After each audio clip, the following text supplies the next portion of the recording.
चलो मुंबई मुंबई मुंबई येत्या 6 एप्रिल 2026 ला आपल्या सर्वांना इलेक्ट्रिकल क्षेत्रातील ITI, पॉलिटेक्निक आणि इंजिनिअरिंग या सर्वच विद्यार्थ्यांना आझाद मैदान येथे सकाळी 10 वाजता सर्वांनी पोहोचायचे।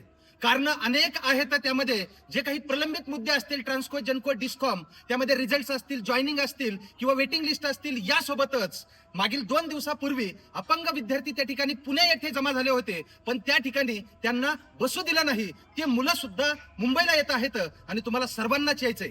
त्यामध्ये प्रमुख मागण्या आपल्या असणार आहेत, मागील सर्व मुद्दे प्रलंबित मार्गी लावणे आणि त्यासोबतच अतिशय महत्त्वाचं म्हणजे ज्या नवीन रिक्रुटमेंट आहेत, मग ITI, पॉलिटेक्निक आणि इंजिनिअरिंग याच्या बेसिसवरती ट्रान्सको, जेनको, डिस्कॉम मध्ये सर्वत्र खूप मोठ्या वॅकन्सीज आहेत आणि त्या जागा लवकरात लवकर शासनाने भराव्यात आणि मागील सर्वच मुद्दे आपले मार्गी लावावेत।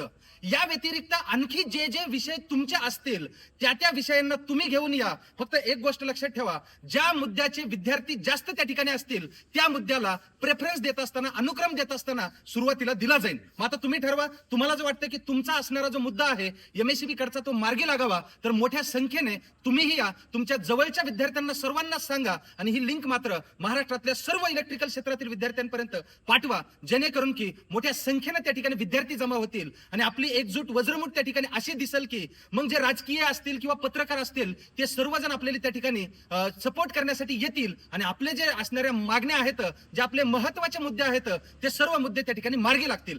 जर तुम्हाला वाटत असेल की मुद्दे मार्गी लागावेत तर मोठ्या संख्येनं तुम्ही सुद्धा या आणि उगा फक्त घरी बसून गप्पा हाणण्यात तसं काही चालत नसतं। जेणेकरून की जर वाटत असेल अन्याय झालाय तर यायचंय येत्या 6 एप्रिल 2026 ला सकाळी 10 वाजता आझाद मैदान, मुंबई मुंबई मुंबई। एवढंच बोलतो, थांबतोय। द्या सर्वांपर्यंत पाठवून। धन्यवाद।